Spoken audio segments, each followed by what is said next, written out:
Moss Man was frightening for a number of reasons, and I think, guys, I think we all probably have a fear of drowning, right? I mean, if you get right down to it, no matter how good of a swimmer you are, yeah, we've all imagined getting caught in rough water, or hard water. And if you've ever come close to drowning, you can understand why this would be such a frightening thing. But the family, my grandfather said, was out doing what many families did on a Sunday.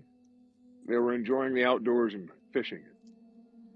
And I can almost see this in my mind. I can see people dressed in the Sunday finery after church service. I can see them getting their buggy and hitching up the wagon and deciding to go down and do a little bit of fishing and swimming, the local swimming hole. The father was so proud of his young bride and his children. To have two boys and twins, healthy twins back then. Guys, there was a certain milestone in every young person's life back in around 18 and 90. It's called your name day. You see, death was very close to life back then. I think a lot of people fail to realize that we have such good health care, we live longer these days, but there was a time not so long ago that even the great news of your wife being pregnant with your child was also very frightening, because 1 in 3 children didn't make it. 1 in 3 or 4 at the time. It had to be terrifying. But death was very, very close to life, and people knew that. But what happened to that young father that day? It's about the worst. They had just gotten into the water. The boys. Now, bear in mind, we're in Florida. There's alligators in Florida. In Crystal River, there's alligators. In Homosassa, on a hot summer day, you have to be mindful. This father knew well what to look for. He knew that both of his boys in shallow water would be just fine, or so that they had thought.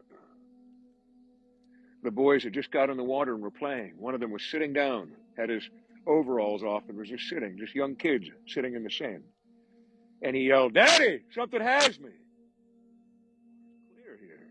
You know, even on a bad day, the water is clear enough that the father could see nothing in the water with his son, except for what appeared, he later said, to be some vines moving in the water.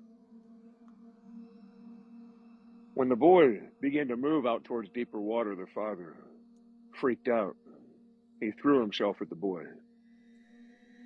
At about the same time, his other boy, the other twin, yelled out, "Papa, it's got me!" The father was torn. He's got his 2 beloved sons. He's almost got his hands on one boy. And suddenly his other boy's going out in the water. And his wife, she's doing nothing but screaming on the bank, the top of her lungs, screaming over and over again, "Save them!"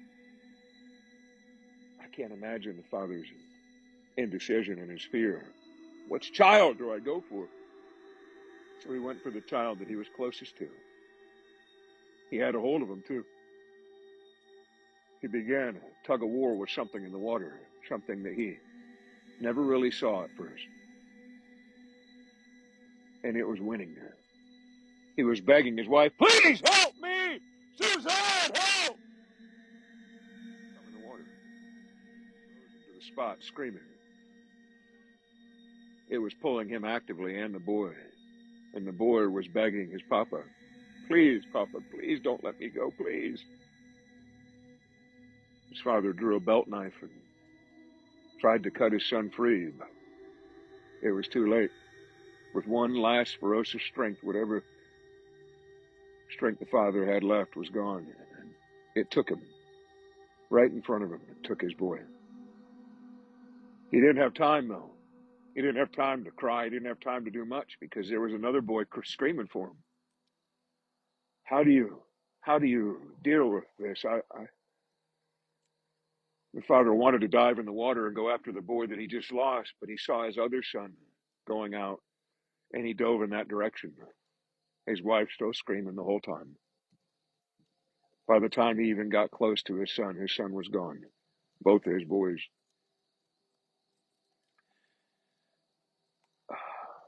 The father spent the next 5 or 10 minutes diving under the water, repeatedly going under and under and coming up. Nothing.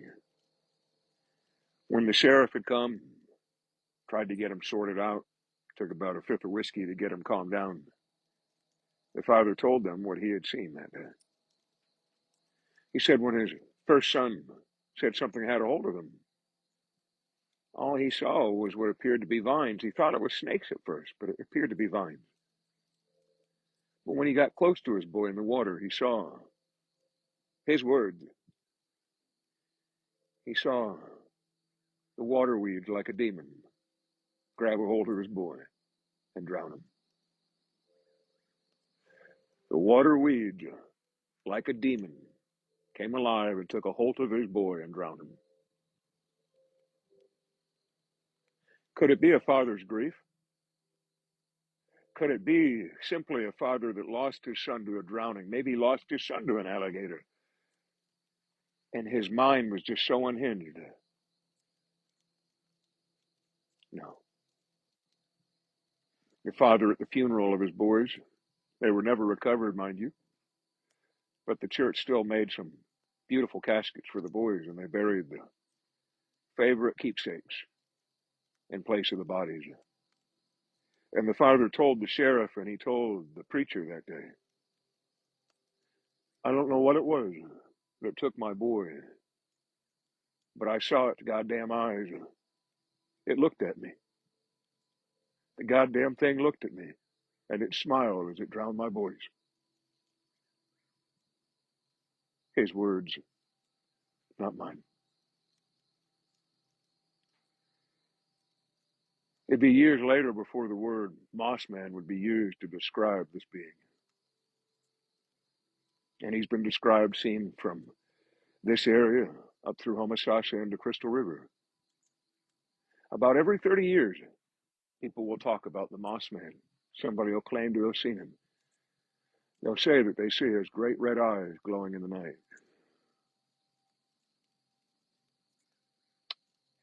The father never said if his eyes glowed or not.